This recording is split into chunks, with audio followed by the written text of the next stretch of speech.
Jadi banyak sekali ditemukan. Jadi cermin dari peradaban administrasi kita masih rendah. Nah, yang kedua, kalau saya perhatikan, saya dengar juga kan, apa yang oleh Roy Suryo, siapa namanya, Rismond Hasiholan sama Dr. Tifa. Ya, lama-lama masuk akal juga.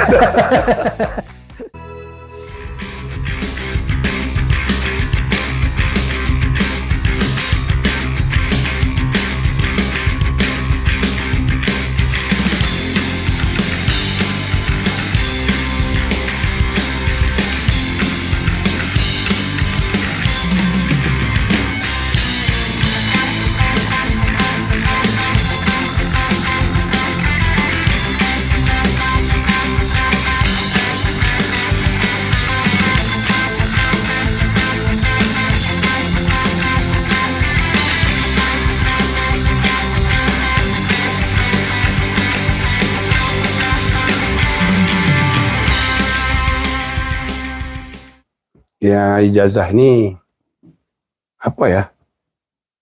Kalau saya perhatikan sih banyak aspek ya. Satu, kalau pernah saya tangani masalah-masalah terkait pemilu, baik waktu saya di MK maupun di KPP, jadi tukang pecat KPU Bawaslu seluruh Indonesia. Di antara kasus terbanyak yang bisa diambil kesimpulan bahwa paling mudah pembuktiannya, paling mudah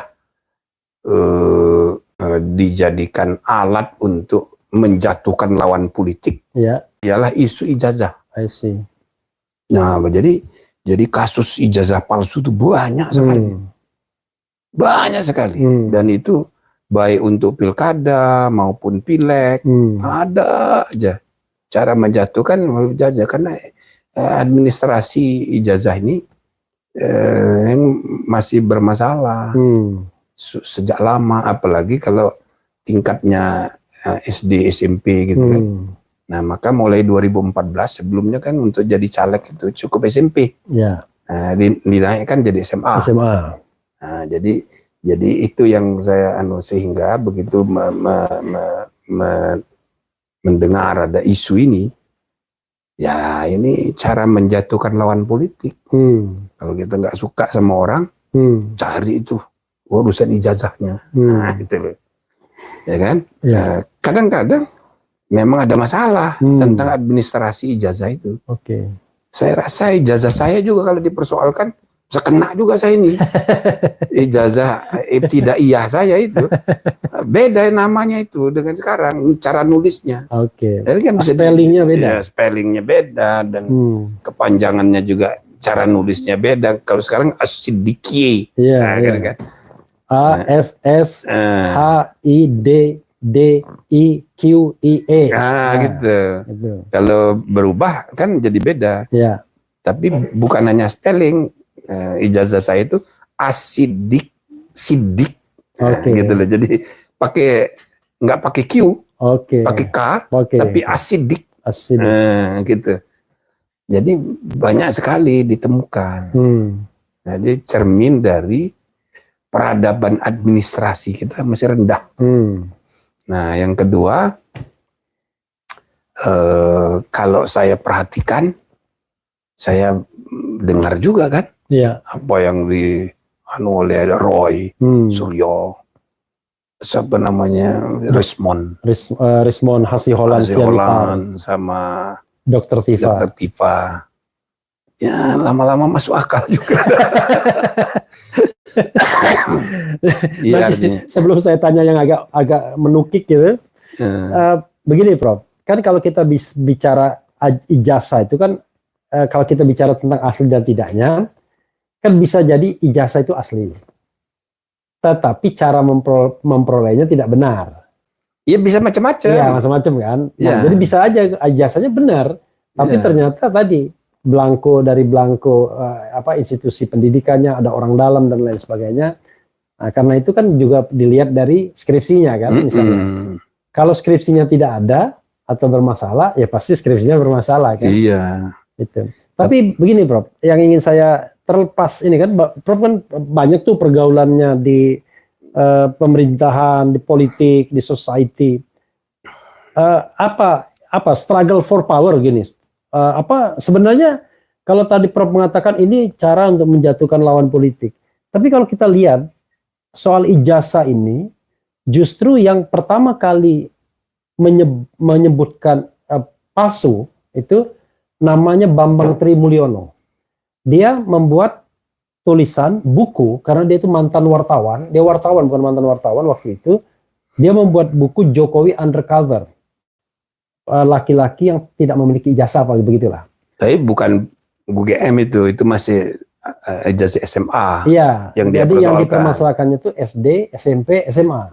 Nah, tetapi dalam kesimpulan dia itu memang agak ekstrim bahwa Pak Jokowi tidak lulus SMA. Itu kesimpulan dia. Karena itu orang kemudian berimajinasi kalau SMA-nya tidak lulus, maka kan tidak mungkin memiliki ijazah S1. Kemudian itu kan digugat di perbuatan melawan hukum di PN Jakarta Pusat. Tapi begitu berjalan, Bambang Trinya ditangkap. Sehingga gugatan itu dicabut. Karena semua data adanya di Bambang Tri. Begitu Bambang Tri masih di dalam tahanan, diajukan lagi itu. Bersama aktivis lainnya, ada Rizal Fadila, ada Muslim Arbi, kemudian ada Hatta Taliwang, ada 4 atau 5 orang yang mengajukan kembali. Oh, ada Taufik, jadi Taufik UI Watch. Diputus, tapi putusannya adalah NO, dinyatakan tidak dapat diterima. Nah, sekarang Pak Taufik, pakar pidana, mengajukan lagi.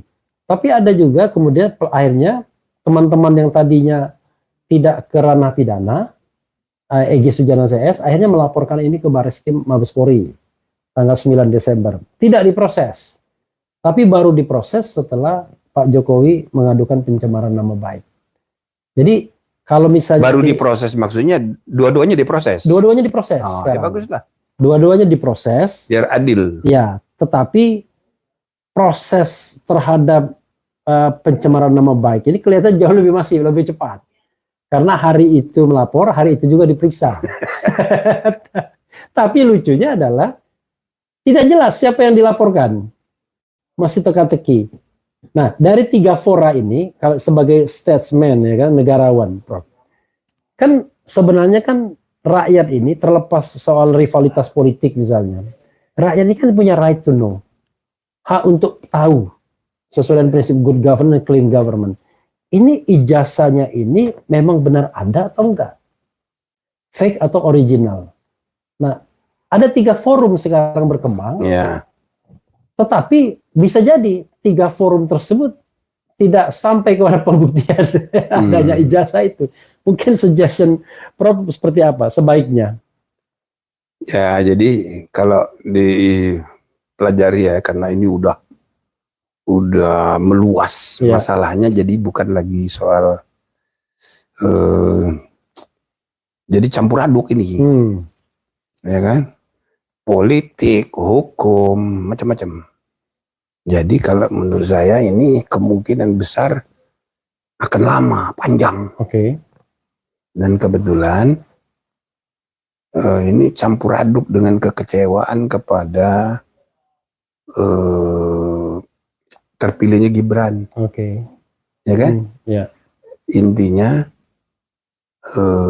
kepada Jokowi dan keluarga ini jadi kayak musuh bersama gitu loh. Nah, di lain pihak biasanya ya ini sunatullah aja. Ya. Makin banyak yang memusuhi, makin emosional pula, maka akan muncul segitu banyaknya juga pendukung. Oke. Jadi itu hukum Ya kan? ekonomi, ada supply, ada demand, ada demand, ada gitu. supply. Ini Ada supply, ada sunatullah. demand. Ya, Sunatullah. Hukum kesetimbangan Ya kan? Archimedes. Nah, jadi itu. saya perhatikan Aksi-reaksi.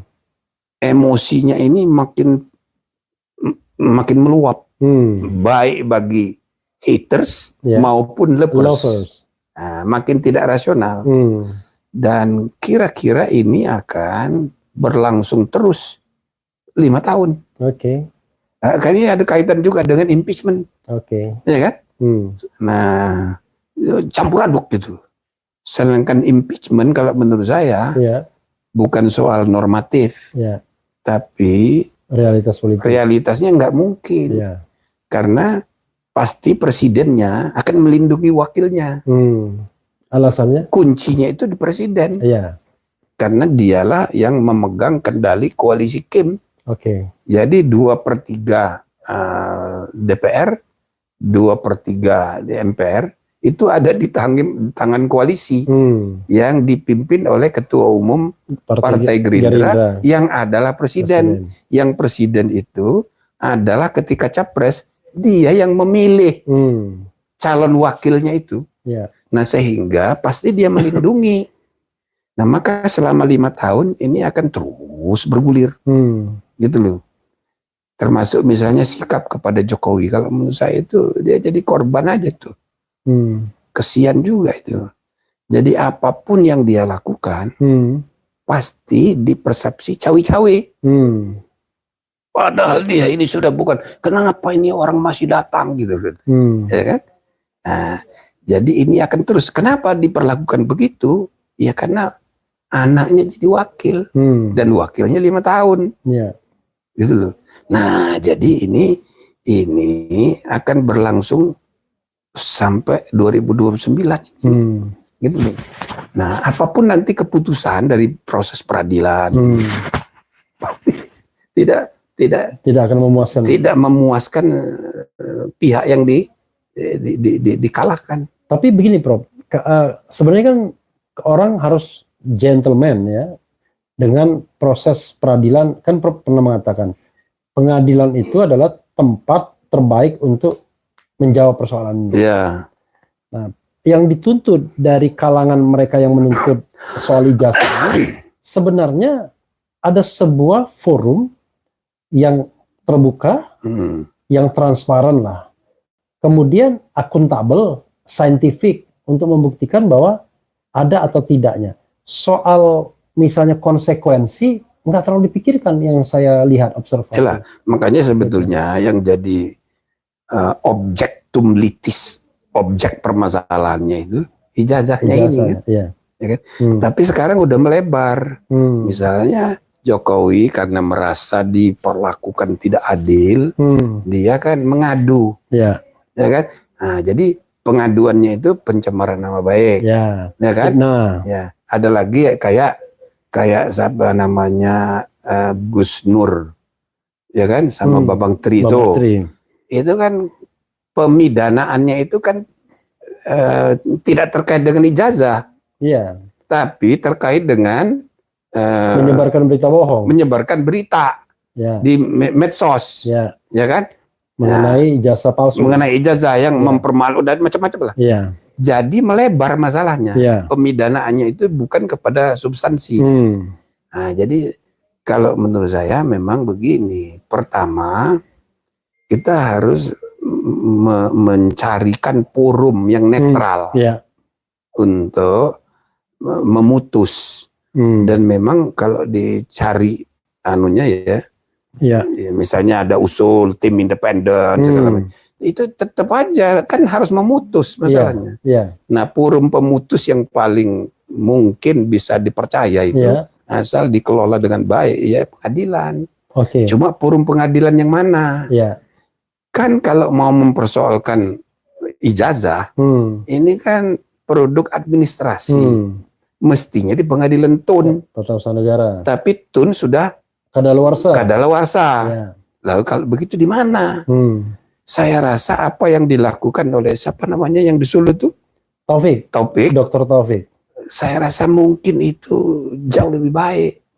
Tapi jangan dulu dipatahkan seperti oleh Mahfud bilang itu pasti ditolak. Oh, ini kan masalah etika, mestinya bukan di situ. Jangan begitu. Ini kan hakim itu berhak untuk menilai nanti. Karena pada akhirnya kan dibutuhkan forum untuk memutus yang bisa diharapkan independen dan adil. Saya rasa perbuatan melawan hukum perdata Ya. dengan mempersoalkan ijazah, itu saya kira salah satu cara yang mungkin gitu ya. Nah, jadi bukan mempersoalkan orang, Ya. tapi mempersoalkan ijazah. Ijazah, benda matinya. Iya. Ya. Nah, itu mungkin lebih tepat dibanding dengan yang baris krim. Ya. Kalau baris krim itu melebar masalahnya. Ya. Prof, ada peraturan Mahkamah Agung Nah, nomor 1, nanti kalau sudah terbukti bahwa Ya. ijazahnya palsu, nah baru pemidanaan. Iya, iya. Ini orang melakukan kebohongan publik. Seluruh rakyat Indonesia dibohongi. Ya. Bisa begitu. Ya. Tapi dibuktikan dulu status ijazah. Iya. Ya kan? Tapi sebaliknya kalau misalnya terbukti ini benar, ya kan? Case close. Case close. Iya. Ya kan? Tidak perlu lagi mempersoalkan kan orang kayak siapa namanya Roy Suryo. Itu kan karena kegalauan pribadinya dia. Jadi kan memang ada alasan bahwa dia mempersoalkan. Jadi case close saja, tutup.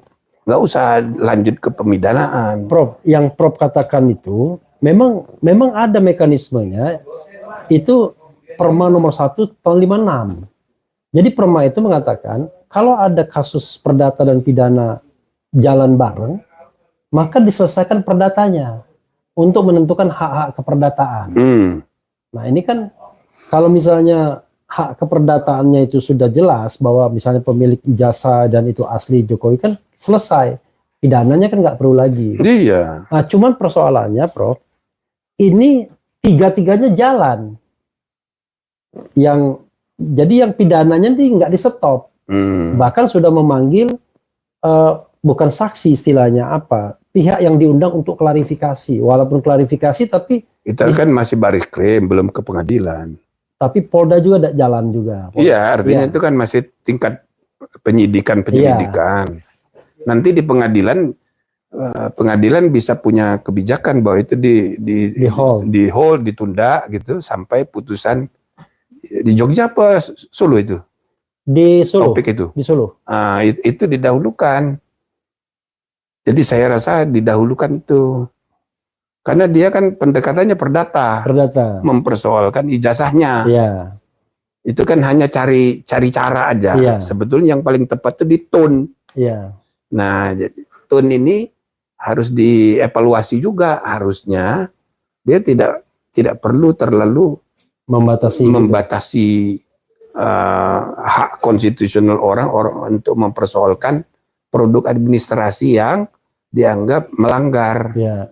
Harusnya bisa diterobos itu. Yang waktu itu. Soal waktu itu.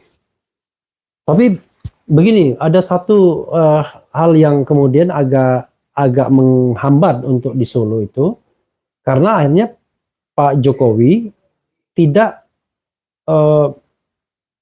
bersedia untuk mediasi. Jadi mediasi itu deadlock. Karena dalam mediasi itu kan penggugat minta ditunjukkan ijazah aslinya. Dan itu ditolak. Sehingga masuk ke proses utamanya. Nah, tetapi sepertinya pembuktian ijazah itu tidak akan terjadi juga di sana. Karena ijazahnya sudah diserahkan ke Barreskrim. Kecuali tadi ada perintah pengadilan Barreskrim untuk menyampaikan ya bisa gitu. Aja antar pengadilan kan bisa saling Cuma ada persoalan lain, Prof, mungkin terakhir ini ya, soal independensi dan netralitas, mungkin tepatnya netralitas. Jadi saya itu sengaja bikin polling iseng-iseng di channel saya untuk melihat apakah mereka percaya polisi itu akan netral melakukan memproses soal ijazah palsu ini. Ada 103.000 yang ngisi polling. Banyak kan 103.000, walaupun tentu tidak seperti metode mereka melakukan survei.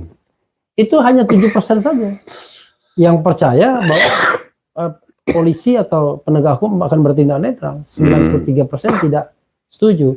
Nah, persoalan itu masalah. Gitu. Soal makanya jangan ke pidana. Jangan dulu ke pidana, biar yang perdata itu aja dengan fokus pembuktian ijazah. Memang pengadilan pun belum tentu dipercaya. Iya. Tapi setidak-tidaknya jauh lebih baik ya ketimbang melibatkan polisi melalui proses pidana. Jadi imbauan Prof paling tidak saya rasa lebih baik ya semua pihak itu ya menaruh kepercayaan pada pengadilan di Solo itu. Di Solo. Karena ini kan harus ada jalan untuk membuat orang itu reda gitu loh. Nah, satu-satunya jalan itu ya pembuktian mengenai ijazah itu. Artinya nanti sampai tahap pembuktian. Ya nanti dulu soal pemidanaan. Ya. Belakangan itu baik memidanakan para pelapor, para penuntut maupun terlapor. Nanti dulu lah. Ya. Gitu saya rasa. Oke. Artinya Prof mendorong agar kasus ini tidak DNO kan artinya. Ya jangan DNO, dibuktikan. Soalnya kalau di Pengadilan Negeri Jakarta Pusat DNO. Nah itu jadi salah satu fungsi pengadilan itu membuat solusi. Oke. Jadi bukan membuat putusan menang atau kalah. Jadi bukan menang kalah. Ya. Jadi hakim itu harus membuat solusi. Nah itulah sebetulnya aliran utilitarian. Tentang tujuan hukum itu harus bermanfaat. Ya, kemanfaatan. Kemanfaatan itu maksudnya solutif gitu loh. Bukan sekedar oh ini menang, oh ini kalah, bukan begitu. Nah itu di tangan hakim. Nah hakim saya harapkan dimulailah dulu hakim di Solo itu. Jadi dia bisa menghentikan proses hukum. Kalau di Bareskrim itu sudah sampai ke pengadilan, dia bisa hentikan, bereskan dulu itu, ya kan? Nah, baru dibuktikan, jangan DNO. Nah, ini harus dibuktikan benar atau tidak benar. Maka UGM dipanggil, ya kan? Bukan hanya rektornya nggak tahu apa-apa itu. Jadi misalnya petugas ya, administrasi yang menangani itu, lalu teman-temannya Jokowi yang kuliah, kemungkinan untuk membuktikan bahwa dia benar-benar kuliah itu mudah. Dia memang kuliah, dia memang masuk, cuma yang jadi masalah ini administrasi.